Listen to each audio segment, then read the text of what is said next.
Hello दोस्तों, नमस्कार। मैं राकेश कुमार, बायोलॉजी लेक्चरर, स्वागत करता हूं आपका आपके सबसे पसंदीदा और लोकप्रिय एजुकेशन चैनल आर के बायोलॉजी क्लासेज सीखकर में। तो दोस्तों, आज अपन चर्चा करने वाले हैं 12th बायोलॉजी लेसन 29 रासायनिक समन्वय। इस पार्ट के मैंने आपके लिए लगभग 400 क्वेश्चन तैयार किए हैं, यानी कि पूरे पार्ट का निचोड़ अपन इसमें निकालने वाले हैं, जिसमें सहयोगी के तौर पर कार्य कर रहे हैं मेरी एक स्टूडेंट, जिसे स्पेशल थैंक्स कहना चाहूँगा, प्रेरणा बंसल। उसका भी सहयोग रहेगा इन क्वेश्चन के अंदर। उन्होंने तैयार करके क्वेश्चन दिए हैं। तो स्टूडेंट्स, ये क्वेश्चन अगर अपन तैयार कर लेंगे ना, तो ये मानते हुए चलिए कि पूरा लेसन अपना क्लियर हो जाएगा। तो देखिए, आज इसका पार्ट फर्स्ट के ऊपर अपन चर्चा करते हैं। तो वीडियो को लाइक कर दीजिए और चैनल से पहली बार जुड़े तो सब्सक्राइब ज़रूर कर लीजिए। तो देखिए दोस्तों, आज का जो अपना फर्स्ट क्वेश्चन है उसके ऊपर अपन चर्चा करते हैं। जैविक क्रियाओं को संपन्न करने के लिए कौन से तंत्र सम्मिलित रूप से कार्य करते हैं? तो जितनी भी जो जैविक क्रियाएं होती हैं उनको संपन्न करने के लिए कौन से तंत्र कार्य करते हैं? तो इसका सही आंसर होगा तंत्रिका तंत्र तथा अंतःस्रावी तंत्र। अगर कोई यार दोस्त देख रहे हैं तो वह क्वेश्चन के साथ साथ मैं आंसर बोल रहा हूँ, तो आंसर को आप लोग लिख सकते हैं। फर्स्ट का आंसर क्या होगा? तंत्रिका तंत्र तथा अंतःस्रावी तंत्र। फिर सेकंड क्वेश्चन देखिए दोस्तों।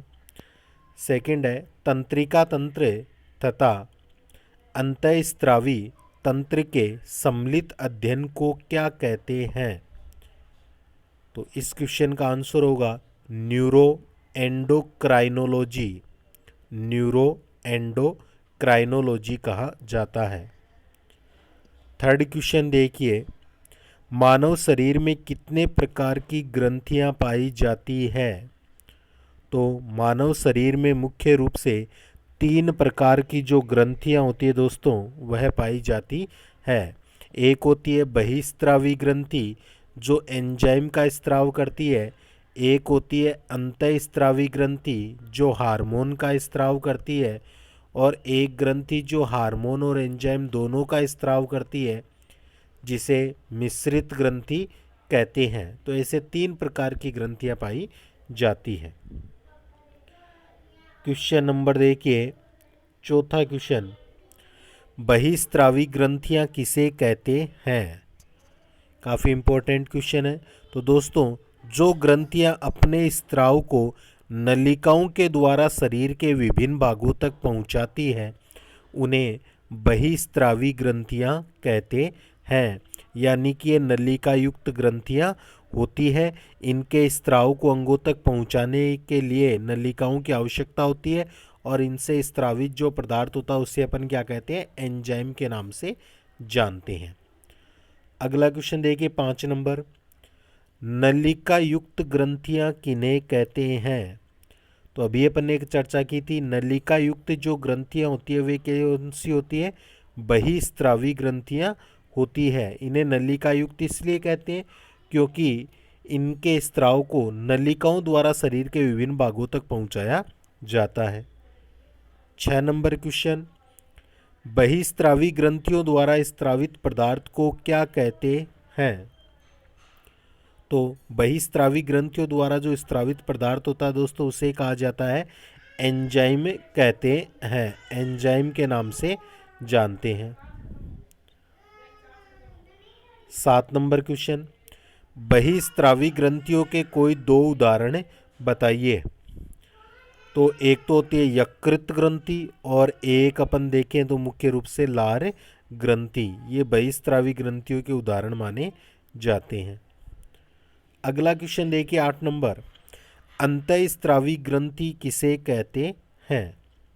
अंतःस्रावी ग्रंथि, तो दोस्तों, वे ग्रंथियां जो अपने स्राव को रक्त द्वारा शरीर के विभिन्न अंगों तक पहुंचाती है, अर्थात इन्हें किसी नलिकाओं की आवश्यकता नहीं होती है, इसलिए इन्हें नलिका विहीन ग्रंथि भी अपने कहते हैं। और इनसे स्रावित जो पदार्थ होता है उसे हम क्या कहते हैं?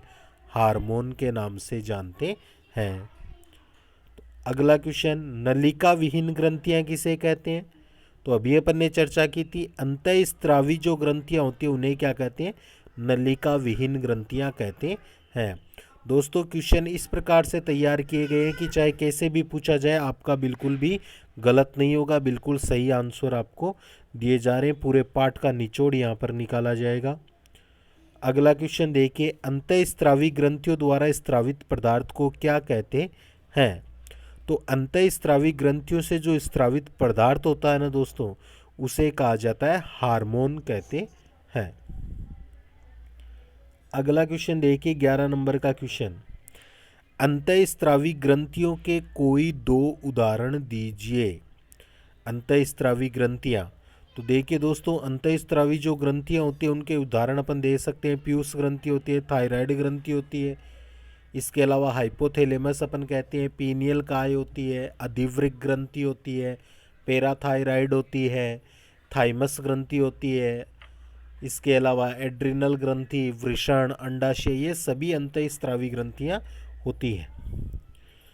क्वेश्चन नंबर 12, कौन सी ग्रंथियों को बहिस्त्रावी तथा अंतःस्त्रावी दोनों प्रकार की ग्रंथियां कहा जाता है? तो ऐसी कौन सी ग्रंथियां होती है दोस्तों? तो इनमें अपन देखें तो जो दोनों कहते हैं ना, वो कौन सी हो जाएगी? मिश्रित ग्रंथि कहेंगे, क्योंकि इसका कारण होता है इनके द्वारा हार्मोन और एंजाइम दोनों का स्त्राव होता है। फॉर एग्जाम्पल अगर अपन देखें तो अग्नाशय ग्रंथि ऐसा कार्य करती है। आगे देखिए 13 नंबर का क्वेश्चन, कौन सी ग्रंथियों द्वारा हार्मोन तथा एंजाइम दोनों पदार्थों का स्त्राव किया जाता है? तो इसमें अपन देखेंगे, अभी अपन ने चर्चा की थी, ये ग्रंथियां कैसी होती है? मिश्रित ग्रंथियां होती है जी, यानी एग्जाम्पल अग्नाशय ग्रंथि कह सकते हैं। 14वां क्वेश्चन, कौन सी ग्रंथियां वाहिका युक्त होती है? वाहिका युक्त ग्रंथि का अगर एग्जाम्पल देखें तो वो होती है अग्नाशय ग्रंथि। अगला क्वेश्चन, मिश्रित ग्रंथि का कोई उदाहरण दीजिए। 15वां क्वेश्चन, तो मिश्रित ग्रंथि का उदाहरण अपन दे सकते हैं अग्नाशय ग्रंथि। 16वां क्वेश्चन देखिए दोस्तों, अंतःस्त्रावी विज्ञान का जनक किसे कहते हैं? अंतःस्त्रावी विज्ञान का जनक, फादर ऑफ एंडोक्राइनोलॉजी, तो यह कहा जाता है थॉमस एडिसन। थॉमस एडिसन को हम क्या कहते हैं? अंतःस्त्रावी विज्ञान का जनक कहते हैं। अगला क्वेश्चन देखिए दोस्तों 16 के बाद में 17वां जो क्वेश्चन है, अंतःस्त्रावी शब्द का प्रयोग सर्वप्रथम किसने व कब किया था? तो अंतःस्त्राव शब्द का सर्वप्रथम जो प्रयोग किया था ना, वह क्लोड बर्नार्ड ने किया था, सन 1855 में किया था। अगला क्वेश्चन 18 नंबर का जो क्वेश्चन है, हार्मोन को उत्तेजक पदार्थ की संज्ञा किसने व कब दी थी? उत्तेजक पदार्थ की जो संज्ञा दी थी वह किसने दी थी? तो यह स्टार्लिंग नामक वैज्ञानिक वे थे जिन्होंने 1905 में यह संज्ञा दी थी। सर्वप्रथम प्राप्त हार्मोन कौन सा है? सर्वप्रथम प्राप्त हार्मोन है सिक्रेटिन। ध्यान रखना दोस्तों, कौन सा है? सिक्रेटिन हार्मोन सर्वप्रथम प्राप्त हार्मोन है। सर्वप्रथम प्राप्त हार्मोनों को किन्होंने व कब खोजा था? तो सर्वप्रथम जो हार्मोन प्राप्त हुए थे इन्हें खोजा गया था बेलिस व स्टार्लिंग के द्वारा 1903 में खोजा गया था। अगला क्वेश्चन देखिए 21 नंबर, सबसे पहले हार्मोन को कहाँ से प्राप्त किया गया था? तो यह किया गया था ग्रहणी की जो श्लेष्मिक कला होती है ना, उसकी स्त्रावी कोशिकाओं से इसे प्राप्त किया गया था। अगला क्वेश्चन दोस्तों, क्या हार्मोन को भोजन द्वारा ग्रहण कर सकते हैं? तो इसका आंसर होगा नहीं, हार्मोन को कभी भी भोजन द्वारा ग्रहण नहीं किया जा सकता है। हार्मोन किसके द्वारा पूरे शरीर में संचरित होते हैं? तो हार्मोन्स जो होते हैं वह रक्त के द्वारा पूरे शरीर में संचरित किए जाते हैं। अगला क्वेश्चन देखिए दोस्तों 24 नंबर का जो क्वेश्चन है, स्टेरॉइड्स हार्मोन का आधारी पदार्थ क्या होता है? तो जो स्टेरॉइड हार्मोन्स होते हैं ना, उनका आधारी पदार्थ होता है कोलेस्ट्रॉल। कोलेस्ट्रॉल माना जाता है। नेक्स्ट, हार्मोन्स अधिकतर किसके बने होते हैं? तो हार्मोन्स जो होते हैं ना दोस्तों, वह अधिकतर अगर अपन देखें तो किसके बने होते हैं? प्रोटीन के बने होते हैं। अगला क्वेश्चन, क्या हार्मोन्स जल में घुलनशील होते हैं? जी बिल्कुल सही है, हार्मोन्स जल में घुलनशील होते हैं। इसका आंसर होगा यस, हाँ। प्रोटीन हार्मोन का उदाहरण दीजिए। तो प्रोटीन हार्मोन का अगर मुख्य उदाहरण देखें तो वह क्या है? इंसुलिन होता है। प्रोटीन हार्मोन का उदाहरण देखें तो इंसुलिन माना जाता है। अगला क्वेश्चन, प्रोटीन के व्युत्पन्न हार्मोन का उदाहरण की बात आती है, तो व्युत्पन्न हार्मोन का उदाहरण दीजिए। तो इसका सही आंसर होगा थायरोक्सिन हार्मोन, जो कि थायराइड ग्रंथि से स्रावित होता है। नेक्स्ट, लिपिड रूप में स्टेरॉइड्स हार्मोन का उदाहरण दीजिए। तो लिपिड रूप में स्टेरॉइड्स हार्मोन के उदाहरण की बात करें तो होता है प्रोजेस्टेरोन, जो कि मादा के द्वारा स्रावित हार्मोन होता है और इसे गर्भावधि हार्मोन भी कहते हैं। अगला क्वेश्चन देखिए दोस्तों, 30 नंबर का जो क्वेश्चन है, निम्न को सही सुमेलित कीजिए। तो एक साइड तो ग्रंथियां दे रखी है, बहिस्त्रावी, अंतःस्त्रावी और मिश्रित।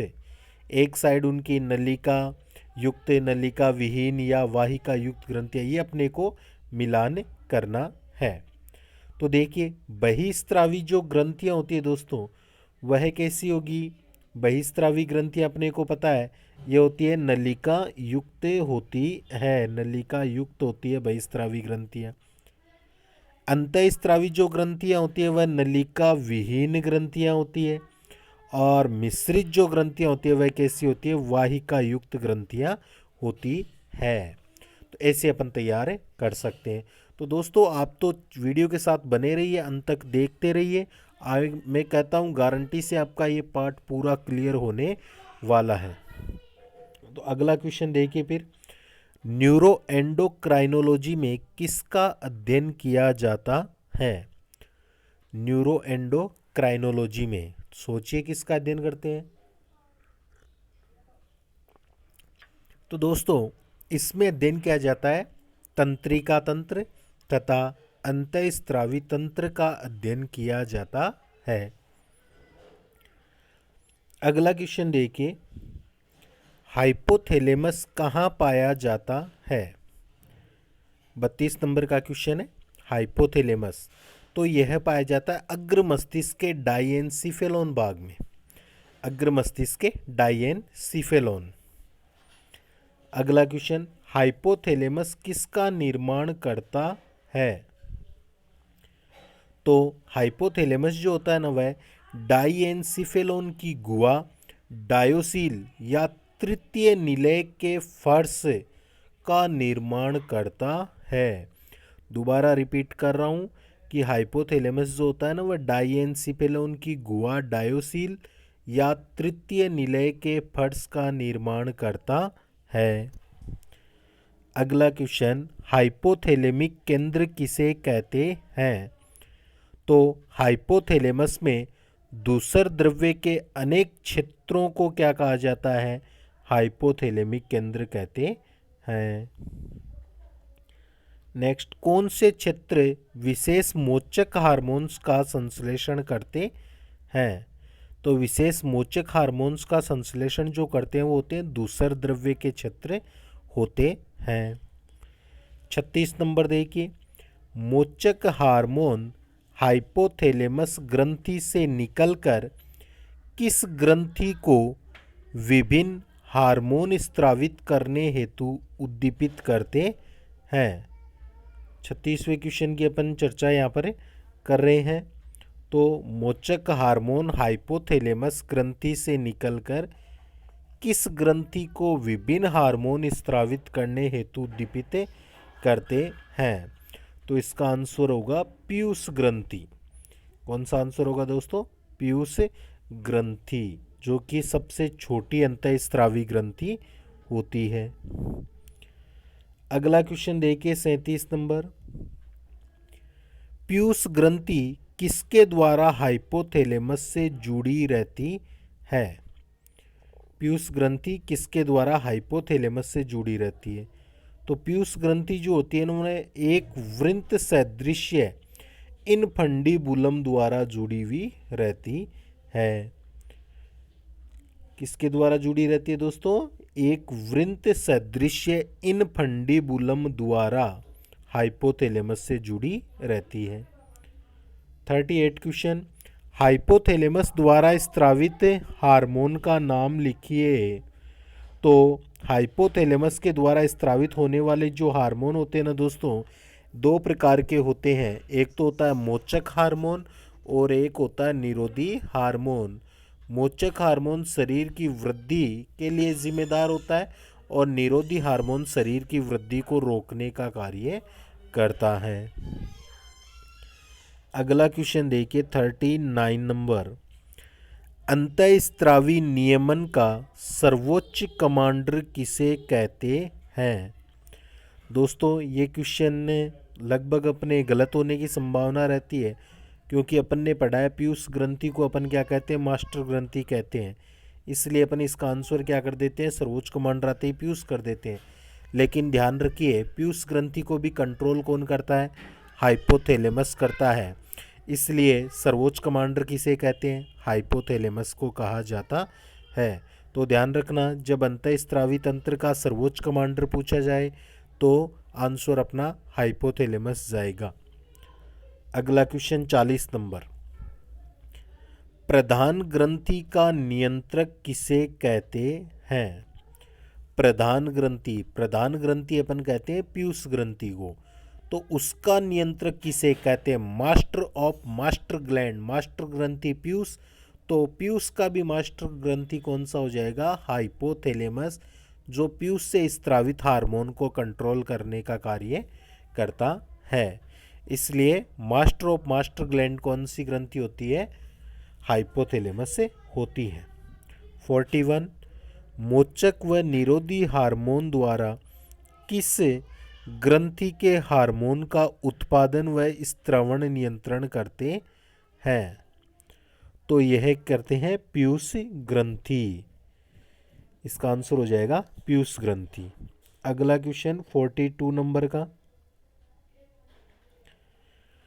पीयूष ग्रंथि के किस भाग को हाइपोथैलेमस द्वारा हार्मोन स्त्रावित करने हेतु उद्दीपित करते हैं? पीयूष ग्रंथि के किस भाग को हाइपोथैलेमस द्वारा हार्मोन स्त्रावित करने हेतु उद्दीपित करते हैं? तो वह होगा अपने अग्रे पाली। कौन सा आंसर होगा इसका?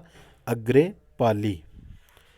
अगला क्वेश्चन, हाइपोथैलेमस कितने न्यूरो हार्मोन्स का स्त्राव करता है?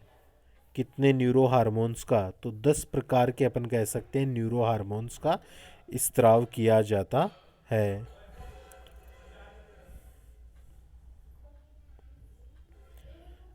अगला क्वेश्चन देखिए,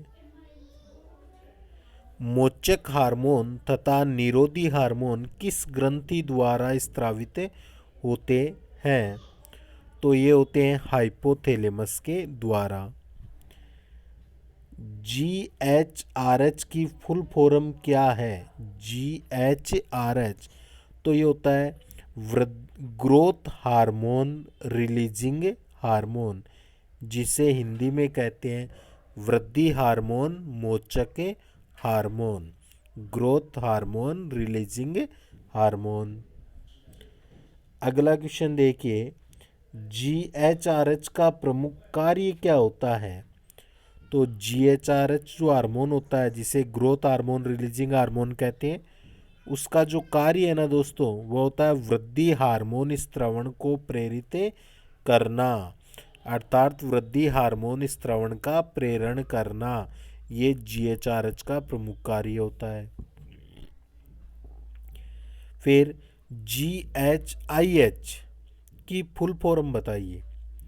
तो GHIH की अपन बात करते हैं ना, तो इसकी फुल फॉर्म होती है G for growth, H for hormone, I for inhibiting और H फॉर हार्मोन, यानी कि ग्रोथ हार्मोन इनहिबिटिंग हार्मोन। वृद्धि हार्मोन निरोधी हार्मोन, हिंदी में बोले तो वृद्धि हार्मोन निरोधी हार्मोन मानते हैं। 48 नंबर क्वेश्चन, GHIH का प्रमुख कार्य। तो GHIH का प्रमुख कार्य क्या होगा? वृद्धि हार्मोन के स्त्राव का संदमन करना, वृद्धि हार्मोन के स्त्राव का संदमन करना, ये इसका मुख्य कार्य यानी कि रोकना। अगला क्वेश्चन देखिए 49, TRH की फुल फॉर्म क्या होती है? टी यानी कि thyrotropin releasing hormone, thyrotropin releasing hormone, जिसे हिंदी में कहते हैं थायरोट्रोपिन मोचक हार्मोन कहते हैं। अगला क्वेश्चन, TRH का प्रमुख कार्य क्या है? तो TRH का प्रमुख कार्य होता है थायरोट्रोपिन के स्त्राव का प्रेरण करना, थायरोट्रोपिन के स्त्राव का प्रेरण करना, यह TRH का प्रमुख कार्य माना जाता है। तो दोस्तों, ये थे मुख्य 50 क्वेश्चन, ये मुख्य 50 क्वेश्चन थे। आशा करता हूँ कि आपको ये क्वेश्चन अच्छे लगे होंगे। तो कमेंट्स में ज़रूर बताइए क्वेश्चन आपको कैसे लगे। अगले पार्ट में और लगभग 100 क्वेश्चनों के ऊपर अपन चर्चा करने वाले हैं। क्वेश्चन देखने के लिए आप सभी का धन्यवाद। मिलते हैं अगली क्लास में आगे के क्वेश्चनों के साथ। तब तक के लिए जय हिंद, जय भारत।